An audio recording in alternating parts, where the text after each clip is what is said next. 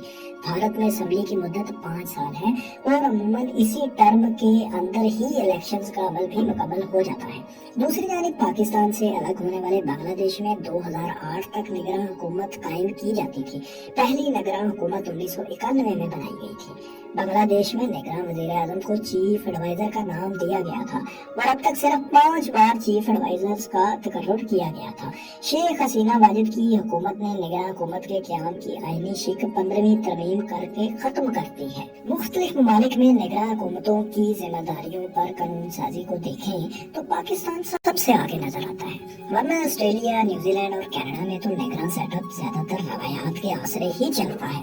ایک اور حیران کن بات یہ ہے کہ پاکستان نے تاج برطانیہ سے آزادی حاصل کی، جبکہ کینیڈا، نیوزی لینڈ اور آسٹریلیا تو آج بھی تاج برطانیہ کے ماتحت ہی ہیں، لیکن برطانیہ میں نگراں حکومتوں کا ایسا کوئی سیٹ اپ نہیں۔ دوسری جانب کامن ویلتھ کے دوسرے رکن ممالک میں بھی نگراں حکومتوں کا نظام نظر نہیں آتا۔ بنیادی طور پر 1973 کے آئین میں نگراں حکومت کے بارے میں کوئی شک موجود نہیں تھی، تاہم 1977 کے الیکشنز میں دھاندلی کے شدید الزامات کے بعد نگراں حکومت کے قیام کے حق میں کافی نعرے لگے۔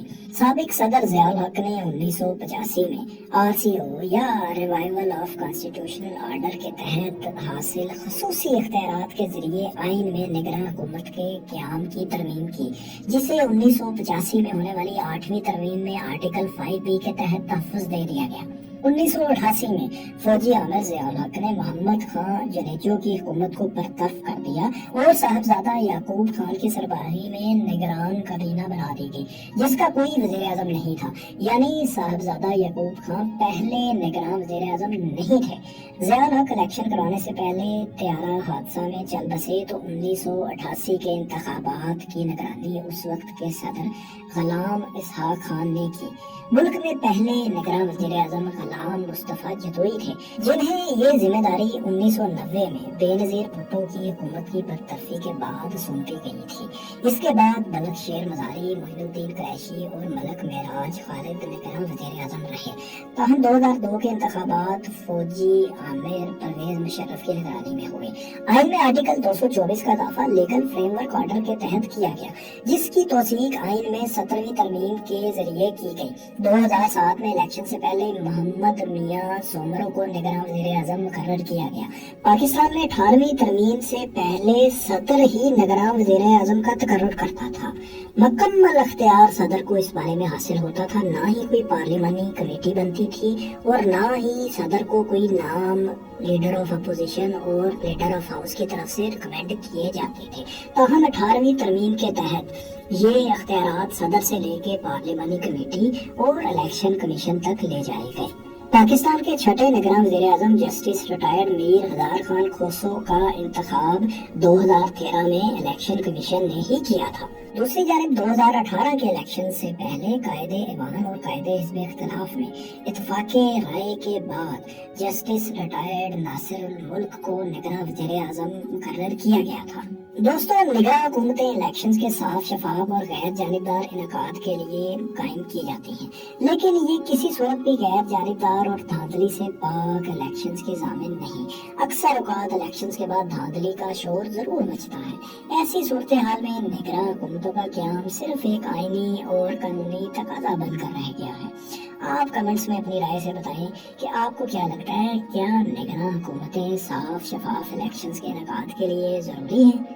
اور یہ بتائیں کہ آپ کو یہ ویڈیو کیسی لگی، اور اس طرح کی مزید معلوماتی ویڈیوز کے لیے ہمارے چینل کو بھی سبسکرائب کر لیں۔ شکریہ۔